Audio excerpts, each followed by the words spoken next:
क्या होती है, इसका एक जीता जागता उदाहरण आप इस क्लिप में साफ साफ देख सकते हैं, क्योंकि इस वीडियो में कुछ ऐसा होने वाला है जिसकी शायद आपने कल्पना भी नहीं की होगी। मैदान में पड़े एक मरे हुए जानवर को देखकर यहाँ वल्चर का एक झुंड आ पहुंचता है और उसका मांस खाने लगता है। इसके बाद धीरे धीरे करके यहाँ कुछ और वल्चर भी आने लगते हैं और मांस को नोचने लगते हैं। ये सारे वल्चर इस मांस को कुछ ऐसे खाते हैं जिसे देखकर लगता है जैसे इन्हें कई दिनों तक खाना ही ना मिला हो, क्योंकि वल्चर कुछ ही पलों में पूरे के पूरे जानवर को ही चट कर जाते हैं और पूरा मैदान ही साफ हो जाता है। हालांकि कुछ वल्चर अब भी उस मांस के टुकड़े को ढूंढने में लगे हैं, लेकिन जिस तरह से इन्होंने इस मांस को खाया है उसके बाद उस मांस का एक टुकड़ा भी मिलना आसान नहीं है। यहाँ बड़ी चोंच वाले पेलिकन अपने साथियों के साथ टहल रहे हैं।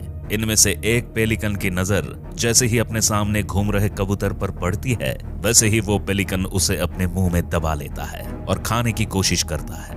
पेलिकन अब इस कबूतर को मारने के लिए अपने मुंह को चलाता रहता है ताकि कबूतर मर जाए और ये उसे खाकर अपनी भूख मिटा सके। लेकिन कबूतर भी इतनी आसानी से इस पेलिकन का निवाला बनने को तैयार नहीं है। वो भी अपनी जान बचाने में जुटा रहता है और अपने पंखों को फड़फड़ाकर इसके मुंह से बाहर आना चाहता है।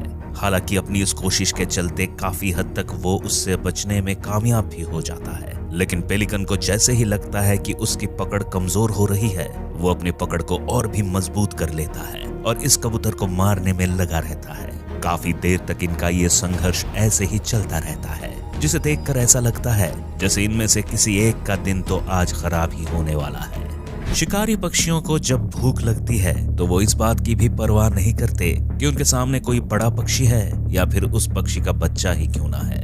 ये तो उनके बच्चे को भी इतनी बेरहमी से मारते हैं कि इस मंजर को देखना भी बेहद डरावना लगता है। जैसा कि इस वीडियो में आप देख सकते हैं कि एक चट्टान पर पेंगुइन का बड़ा झुंड मौजूद है, जबकि वहीं दो स्कुआ भी इनके पास मंडराते हुए दिखाई दे रहे हैं। ये दोनों स्कुआ एक पेंगुइन के बच्चे को चुराने में लगे हैं और उसे डराकर उसके बच्चे को छीनना चाह रहे हैं।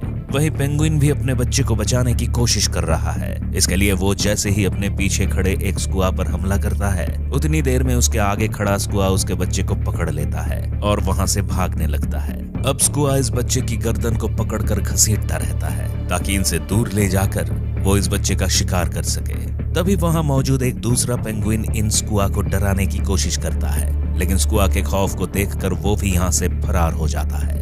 अब देखते ही देखते ये दोनों स्कुआ इस बच्चे को पूरी तरह नोचने लगते हैं, जिससे थोड़ी ही देर में इन्हें एक सांप को पकड़ लिया है और उसके शरीर को लगातार नोच रहा है। वहीं उसके सामने एक दूसरा टार्की भी मौजूद रहता है जो अपने दोस्त को इस सांप का शिकार करते देखता रहता है। तभी थोड़ी ही देर में एक तीसरा टार्की भी यहाँ पहुंच जाता है और इस टार्की से इस सांप को छीनने के लिए आगे बढ़ता है। मगर जैसे ही ये टार्की इस सांप को छीनने के लिए उसके करीब जाता है, वैसे ही पहला टार्की इस सांप को लेकर पीछे हटने लगता है और फिर मैदान के दूसरी तरफ चला जाता है। तीसरा टार्की इस सांप को छीनने की लगातार कोशिश करता है, लेकिन पहला टार्की उसकी हर कोशिश को नाकाम कर देता है और सांप को लेकर आगे बढ़ता रहता है। दुनिया के खतरनाक शिकारी पक्षियों में एक नाम ओस्प्रे का भी शामिल है। इस शिकारी की नजरें इतनी तेज होती हैं कि अगर वो इन्हें अपने शिकार के ऊपर गड़ा ले तो फिर उसका बचकर भाग पाना लगभग नामुमकिन हो जाता है। जैसे यहाँ एक मछली पानी में उछल कूद कर रही है कि तभी एक ओस्प्रे उड़ता हुआ आता है और पानी के अंदर डुबकी लगा देता है। ओस्प्रे इतनी फुर्ती से इस पानी के करीब पहुंचता है कि अगर मछली थोड़ी और देर हवा में रुकती तो ओस्प्रे उसे पानी में जाने से पहले ही पकड़ लेता। हालांकि ये अभी भी उस मछली को पकड़ने की कोशिश कर रहा है और अपने पंजों से उसे ढूंढने में लगा है। थोड़ी देर ओस्प्रे इस मछली को ढूंढने में संघर्ष करता है और आखिरकार उसे पकड़ने में कामयाब रहता है। अब जैसे ही ये मछली को अपने पंजों से पकड़ता है तो उसे लेकर तुरंत ही वहां से फरार हो जाता है। कौन शिकार की तलाश में निकला हुआ है।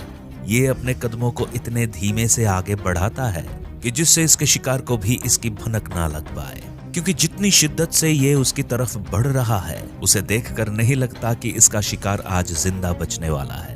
अब हिरन इन पौधों के बीच अपनी नजरें टिका देता है और एक ही झटके में एक चूहे को पकड़ लेता है। हिरन इस चूहे को अपनी चोंच से इतनी मजबूती से पकड़ता है कि चूहा हिलने के अलावा और कुछ भी नहीं कर पाता और फिर थोड़ी ही देर में हिरन इस चूहे को मार कर खा जाता है।